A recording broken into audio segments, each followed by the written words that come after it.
This is News 3 at 6.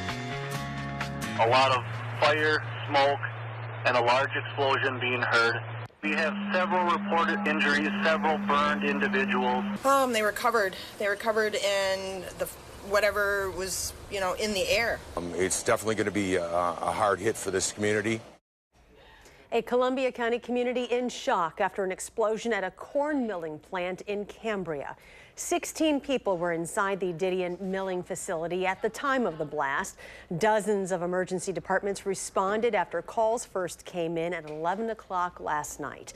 News 3 has been covering the story in Cambria overnight and all day. We have live team coverage in Columbia County tonight and here in Madison. Our Eric Franke leads our team coverage tonight from Cambria. Eric?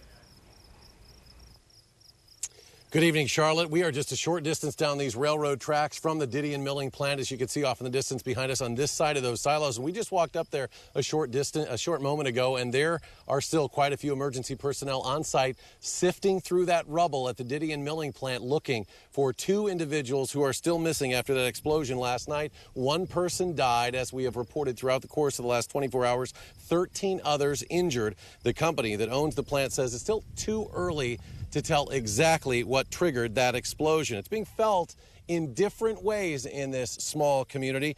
News 3's Jess Garp joins our team coverage. She has been here for much of the day, and she tracked down the story of a survivor who somehow, Jess, made his way out of that rubble. Well, as you mentioned, there are a number of people who got out of here with injuries alone. Some who we learned today even helped others to safety, and tonight they are counting their blessings that they got out with their lives.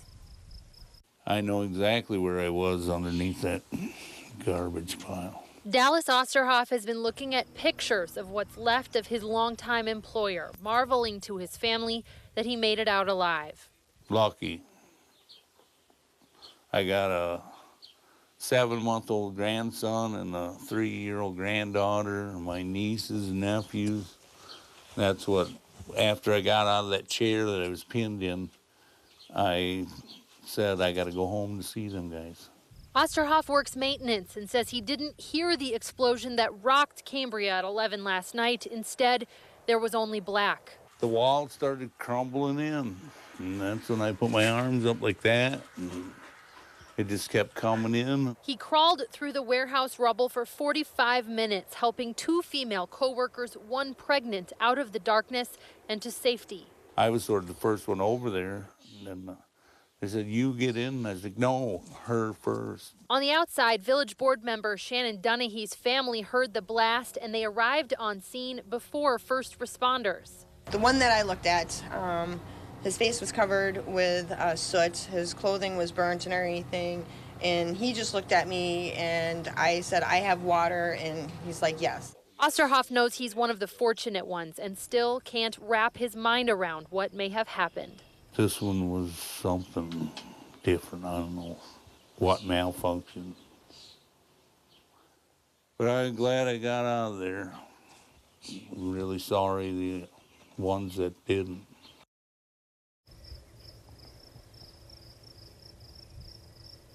Osterhoff says he has no idea what may have sparked the explosion. He did mention to us that there was a fire in another part of the plant on Monday, a separate part of the plant. Another employee confirmed to us this same fire, but investigators were not able to confirm to us whether those 2 fires would have been related. At this point, the employees thought this was a separate part of the plant that had not been operating after Monday because of that fire, but there's a lot more here to learn. Unbelievable, though. 45 minutes he crawled through that rubble to get to safety, and when you see that facility up close, it's really unbelievable to imagine how that was possible. Jessica Arp with that story of survival. Jess, thank you very much. Now, as much concern as we have for those still missing, of course, as well as the life that was lost, there are also those battling some pretty significant injuries. We mentioned 13 injured. 11 of them were taken to hospitals. 2 of them treated and released on the scene, but some of them were airlifted to UW Hospital in Madison. With more on the condition of those victims, we turn to News 3's Dave Delozier as we continue our team coverage tonight of this blast in Cambria. Dave?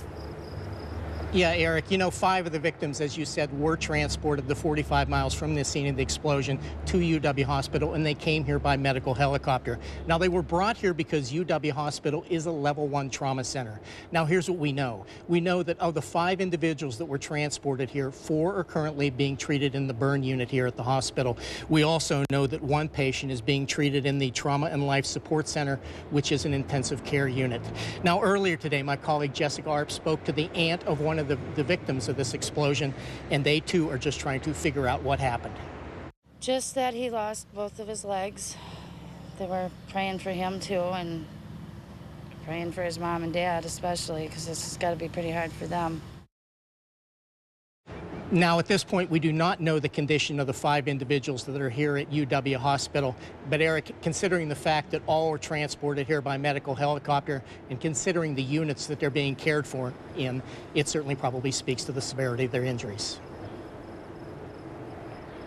Dave Delosier reporting for us tonight at UW Hospital in Madison. Dave, part of our team coverage, thank you very much. And tonight, the company and its employees say they are praying for those who are injured and certainly hoping that the 2 people who remain missing are eventually found and found safe. Nayeli Hernandez is a lab tech at the Didion milling plant. At least 4 of her coworkers were on the shift last night when the explosion occurred. 2 of them were unable to get out. I just want everybody to be safe. I mean, they're your team, your coworkers. So I don't know what. It's just a big mess. Hernandez's father was also there at the scene and tried to help people get out of that building. Now, as is often the case, the American Red Cross comes to the aid, called in to help those here in Cambria. Our Keely Arthur joins us now. She is also up here in Cambria, joining our team coverage with the effort to help those affected by what happened here. Keely? Absolutely, Eric. This is a very small town with fewer than 1,000 residents, but let me tell you, it has a very big heart. So many people have been gathering here in downtown Cambria at First Presbyterian Church. Of course, their biggest concern is the victims and their family members, and we're being told right now the family members of those 2 people still missing in the explosion are in that church. Barbara Beeling of the American Red Cross spoke to those family members. She says that they are very emotionally distraught. They're here, they're holding hands, they're sharing their love with each other, and really waiting for news.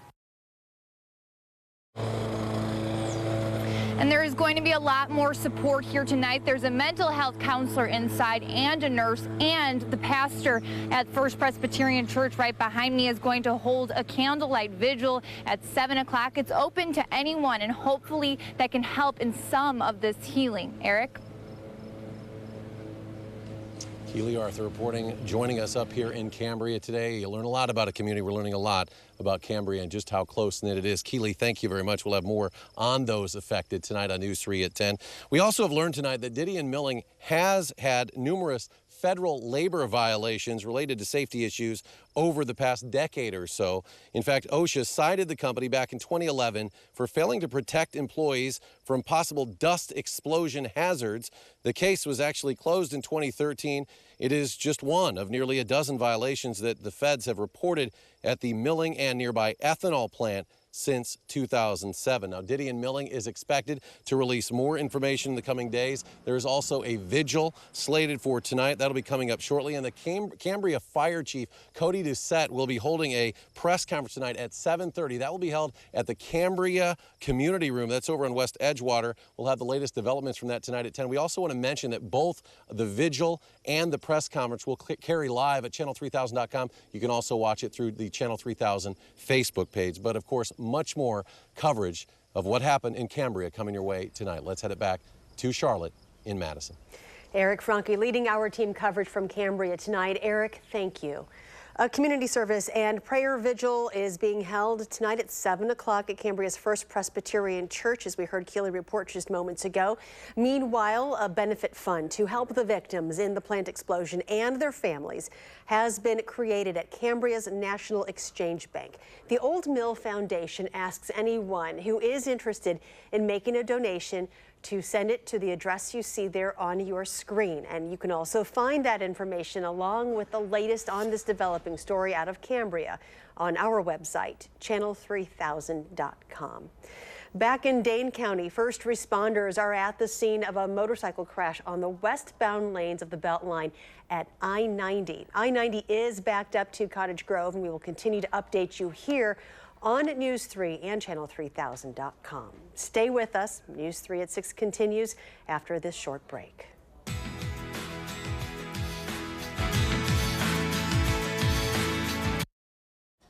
New information tonight about a fatal collision between a boat and a windsurfer on Lake Mendota last night. The Dane County Sheriff's Office says the boat involved was a UW life-saving boat.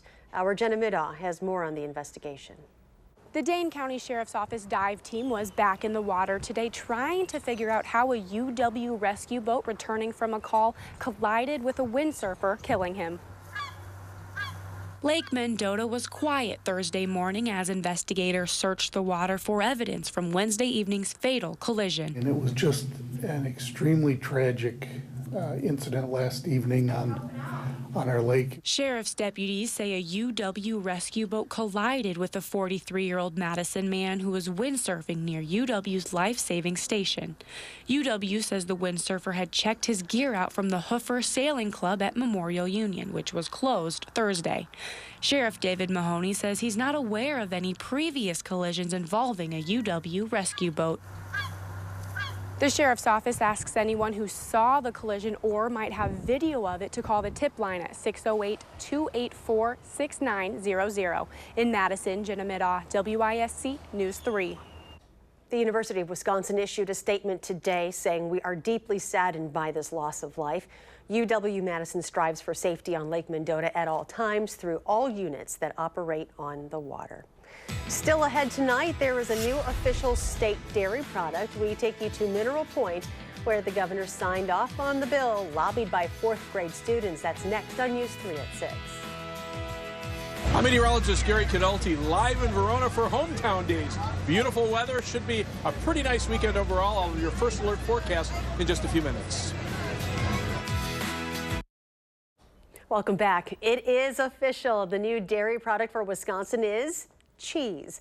Governor Walker signed the bill today next to the fourth grade students who lobbied for this change.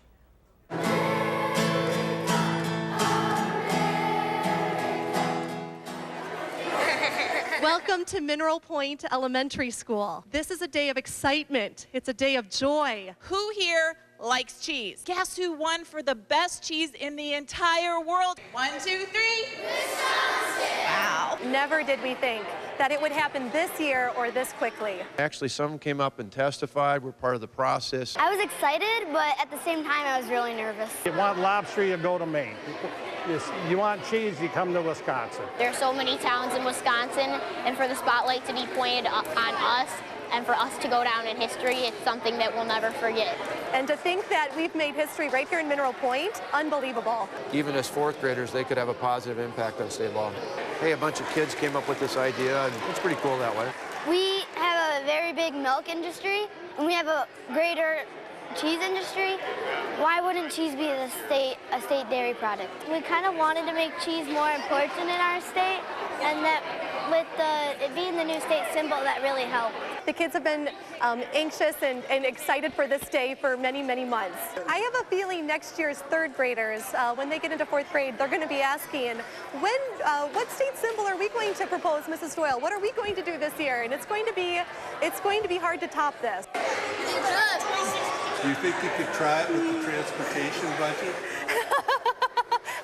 I'll talk to some fourth graders and I'll see what we can do. 1, 2, 3.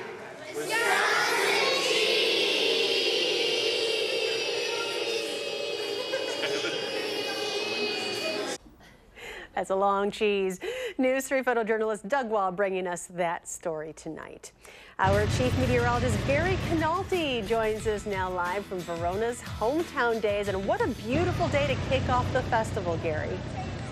You know, this is perfect timing, Charlotte. There's not a cloud in the sky. The kids are having fun already. It just started at 5 o'clock, and the Hometown Days runs through Sunday. I'll have more information on that in just a little bit. First of all, we'll take a look at alert days that we still have out there. We've taken off the alert day for tomorrow because it looks like the threat for any strong to severe thunderstorm activity will occur late tomorrow night when the atmosphere is a little bit more stable. So really the only one we have right now is for Saturday for the possibility, and it's a marginal risk at best from the Storm Prediction Center, for a possibility for a strong to severe thunderstorm with hail, gusty winds, and maybe some heavy downpours as a possibility. Otherwise, as we take a look at Doppler track, hardly a drop to be found anywhere around Wisconsin.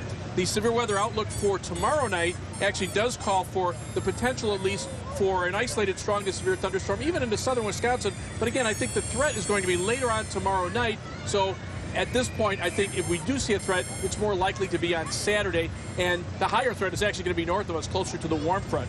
Otherwise, as we take a look at the live view from the Edgewater Skycam, skies are clear in Madison. The almanac for today, we had a high at 76, 75 the current temperature. Winds now out of the west-southwest at 6 miles per hour. As we take a look at weather track, you can see things pretty quiet across our part of the Midwest. Very little in the way of cloud cover around here.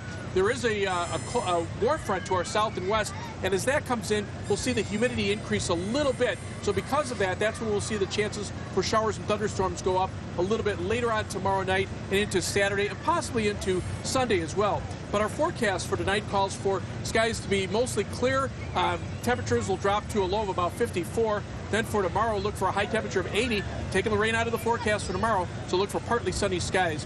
As we take a look at future track, you'll see very little in the way of rain chances until later tomorrow night. So low temperatures will drop down to around 54 by tomorrow morning, and then look for high temperatures to top out at around 80 degrees during the day tomorrow. After that, look for low temperatures to stay closer to the lower 60s for Friday night. And then for Saturday, high temperatures again will be back to around 80 degrees or even a little bit better. And that's when we'll see at least a little bit better chance for a shower or thunderstorm at that time. Much of the time we may be dry. As we check out the 7-day forecast, you'll see that temperatures, for the most part, are going to stay above normal. We will see just a dip in temperatures on Monday after the weekend, and then be back up close to 80 toward the end of next week. In fact, as we look at the 10-day forecast, you'll see that we'll see high temperatures right around 80 for Friday and Saturday of next weekend, with a chance for a shower or thunderstorm at that point. Now, we're at Hometown Days in Verona. We are looking at pretty nice weather here. We've already got the kids on the ladder climb here, ready to go. We're at Community Park. This runs through Sunday. Fireworks tomorrow night at 9:30. Sunday at noon, we've got the parade in Verona. But the Midway is all set up.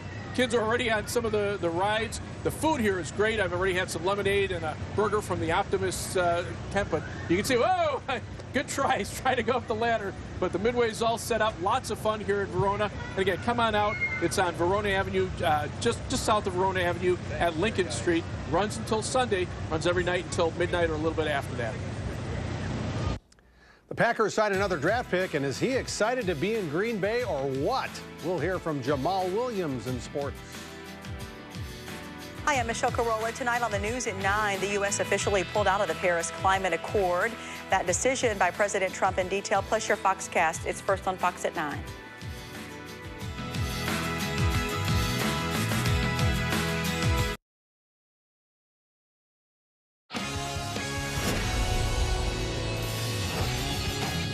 It's June 1st, and the Milwaukee Brewers are still in first place. This afternoon in New York, the Brewers got some good breaks and some good pitching to earn a split in their series with the Mets in a 2-1 win. Here's a crazy play for the Brewers in the fourth inning. Bases loaded. Eric Sogard hits a foul pop-up near the Brewers dugout. Watch the bat boy.